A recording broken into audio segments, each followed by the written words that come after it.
దారుణం అబ్బా అది. కాదు ఇప్పుడు మా అంటే మన క్యాస్ట్ ఇది అని చెప్పి ఉద్యమాలు చేయొచ్చు తప్పులేదు. అంటే మన యొక్క యూనిటీని చూపించుకోవచ్చు కానీ ఎవడాస్తే ఎవడు తగలబెట్టినట్టు ప్రజలాస్తే కదా ఇది.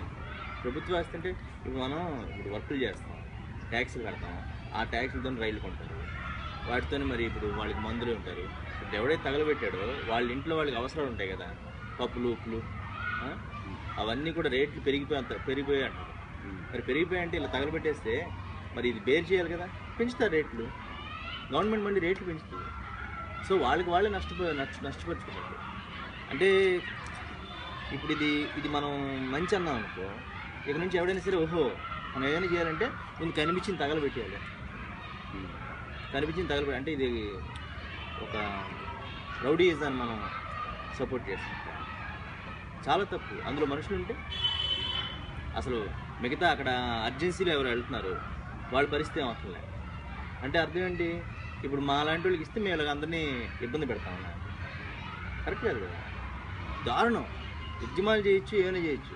రాస్తారు ఒక్కో ఏంటి రాస్తారు ఒక్కో అంటే నాకు పని అవ్వకపోతే నేను అవతల పని చేయనే ఉన్నానా? కరెక్ట్ కాదు కదా.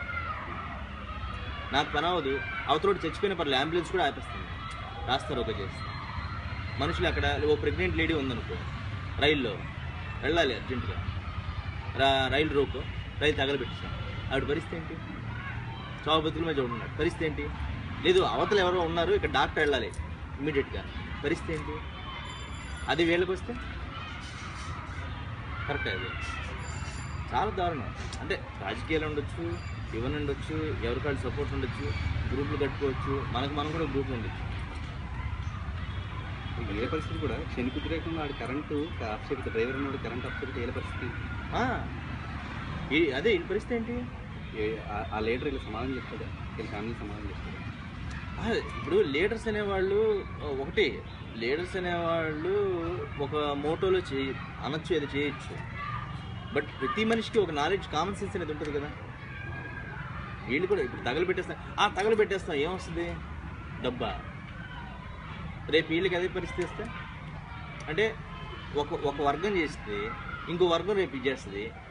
ఈ వర్గం చేసినప్పుడు ఆ వర్గంలో వాళ్ళు ఇబ్బంది పడ్డారు, ఆ వర్గం చేస్తే ఈ వర్గం ఇబ్బంది పడతారు కదా. అంటే ఒకళ్ళు కొట్టు చచ్చిపోతున్నారు కదా. ఇది మళ్ళీ మనం ప్రమోట్ చేస్తాం. అంటే మనం ప్రమోట్ చేయడం అంటే ఇది ఇప్పుడు వీళ్ళకి కనుక అనుకున్నది అయితే మనం కూడా అలాగే చేయాలని. తీరా చూస్తే దేనికి? రిజర్వేషన్ కోసం. అసలు రిజర్వేషన్ తీసి నేను ఒక పక్కన ఫేస్బుక్లో వీటిలో గొడవలు పెడుతుంటే